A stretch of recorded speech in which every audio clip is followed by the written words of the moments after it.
Man Who Knows, DEJAN LUČIĆ, writer and geopolitician, friend of Alexander Dugin, Russian philosopher, sociologist, counselor of Vladimir Putin, leader of the Eurasia movement, and Joseph Bodansky, director of the Congressional Task Force on Terrorism and Conventional Warfare in Washington.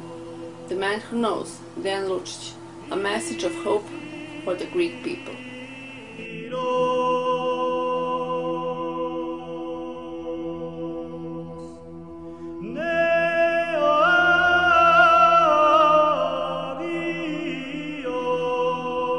Poruka braći Grcima. Kucao je čas da se probudite i da shvatite istinu. Kod nas u Srbiji kažemo, mečka je igrala na našem pragu, a sada dolazi na vaš. Nije slučajno Grčka destabilizovana ovim finansijskim pozajmicama koje su došle i otišle iz Grčke. Niste vi potrošili milijarde evra. One su tu došle i otišle da bi vi bili dužni i da bi otplaćivali. Da bi neko oteo vašu svetu grčku zemlju. Turci i Nemci pretenduju na ostrva blizu turske obale gdje se nalazi u moru nafta. Kriti opasnost. Kričani, budite kapisla pobune okupaciji Grčke. Vi to umete, vi to znate, vi ste svi kao Spartanci, kao Ahilej. Svaki kričani je to. Vi Atinjani, Solunci, znate šta vam valja činiti. Budite mudri. Pokrenite grčku dijasporu, pokrenite grčku diplomatiju preko crkve, svuda u svetu. Aktivirajte svoj američki, grčki lobi. Povezite se sa Jermenima. Srbija je napadnuta zato što je pravoslavna. Grčka je napadnuta zato što je pravoslavna. Jermene u Turskoj kinje zato što su Jermeni pravoslavci. Cilj je naravno Rusija. Cilj je opljačkati Rusiju. Na tom putu ka pljačkanju Rusije prva džomba je bila Srbija. Druga džomba ste vi, Grci. To znači da mi Srbi i Grci, a možda i Bugari, treba da se ujedinemo, jer ćemo nestati. Turska i Islam su poluga kojom se pokreće energija razaranja. I Grčke, i Srbije, a u budućnosti i Evrope. Nemačka želi da se reši viška Turaka na svojoj teritoriji, tračujući ih na Balkan. Neophodno je satreti i smanjiti Grčku. Vi znate u kakvom je sada stanju vaša vojska. Govore da će biti neki rat, mali, kratak na moru. Možda će biti kratak, zato što će kod vas biti izdaja u vrhu od engleskih agenata koji ne rade u korist Grčke. Grci, probudite se. Kucao je čas da se probudite i da ustanete i da zaustavite propadanje i pravoslavlja na Balkanu i svetu i same Grčke. Aktivirajte svoju diplomatiju prema istoku i prema zapadu. Tražite sve saveznike koji su neprijatelji vaših neprijatelja. Budite mudri. Živeli Grci.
economic hitmen really have been the ones responsible for creating this first truly global empire.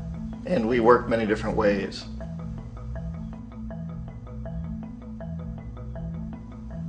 But perhaps the most common is that we will identify a country that has resources our corporations covet, like oil, and then arrange a huge loan to that country from the World Bank or one of its sister organizations. But the money never actually goes to the country. Instead, it goes to our big corporations to build infrastructure projects in that country, power plants, industrial parks, ports, things that benefit a few rich people in that country, in addition to our corporations, but really don't help the majority of the people at all. However, those people, the whole country is left holding a huge debt.